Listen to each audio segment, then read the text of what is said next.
করব, হাত দেন, ভেঙ্গে দেন সিন্ডিকেট, খুলে দেন দুয়ার, চলে যাক শ্রমিক মাত্র 85,000 টাকায়। দালালের খপ্পরে পড়ে তাদের ভাগ্যে আগুন জ্বলছে। এই দালালদেরকেও আইনের আওতায় আনেন, শাস্তির আওতায় আনেন।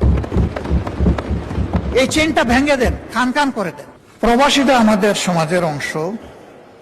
এই প্রবাসীদের নিয়ে এখানে আমরা 1.5-2 ঘন্টা আলোচনা করেছি। সরকারি দল, বিরোধী দল, খুবই প্লিজেন্ট আলোচনায় আমরা অংশগ্রহণ করেছি।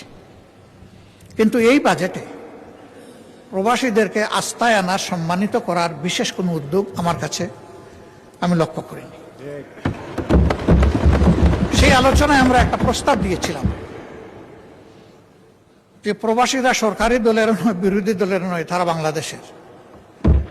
এই সংসদ থেকে একটা বিশেষ কমিটি বা টাস্ক ফোর্স করা হোক, যারা এই বিষয়গুলা নিয়ে মুভ করবে, দেশে দেশে তাদের সমস্যাগুলা চিহ্নিত করে তার সমাধানের চেষ্টা করবে। আমাদের প্রবাসীরা বিদেশে যাওয়ার সময় তার যেটুকু যোগ্যতা আছে, এই যোগ্যতার সাথে যেটুকু সামর্থ্য আছে সব উজাড় করে দিয়ে বিদায় হয়। জায়গা জমি বিক্রি করে, ধার দেনা করে যায়, হালের বলদ বিক্রি করে, এগুলা করে তারা বিদেশে যায়। এই যেতে গিয়ে তারাও বিড়ম্বনার শিকার হয়।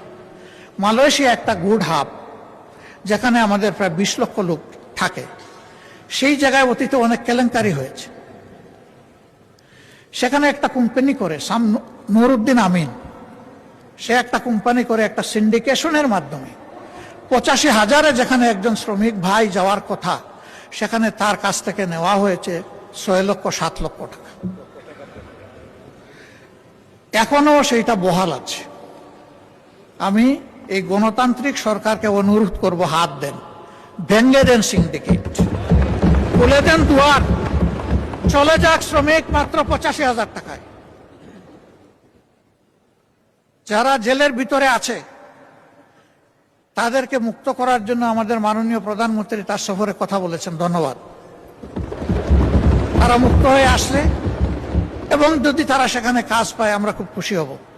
এদের কোনো দোষ নাই, এরা বুঝে নাই কোনটা জালিয়াতি আর কোনটা সঠিক। দালালের খপ্পরে পড়ে তাদের ভাগ্যে আগুন জ্বলছে।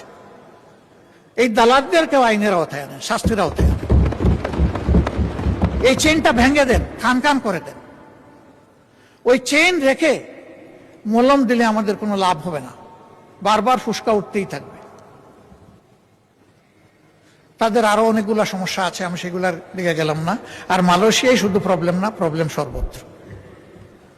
এক জায়গায় হাত দিলে সব জায়গায় কভার হয়ে যাবে, এবং আমি বিশ্বাস করি এটা আনএচিভেবল নয়, এটা অ্যাচিভেবল।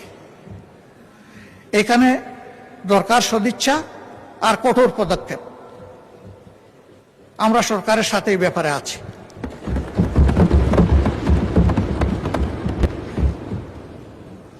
এই প্রবাসীরা আমাদের সম্পদ, তাদেরকে যেন আমরা যথাযথ সম্মান করতে পারি। আমি আবারও বলবো, গত সেশনে এই সেশনে যে ফ্রুটফুল ডিসকাশন হয়েছে, এর ভিত্তিতে কিছু একটা করেন, তাদের আস্থা ফিরে আসুক।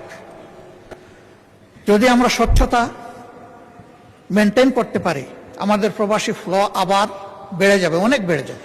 আর না হয় মালয়েশিয়ার মতো বারবার বাধাগ্রস্ত হবে। এই খুলবে, এই বন্ধ হবে, দরজা খুলবে, জানালা বন্ধ হবে, জানালা খুলবে, দরজা বন্ধ হয়ে যাবে। এই বিপদ থেকে বের হয়ে আসা দরকার। মাননীয় স্পিকার,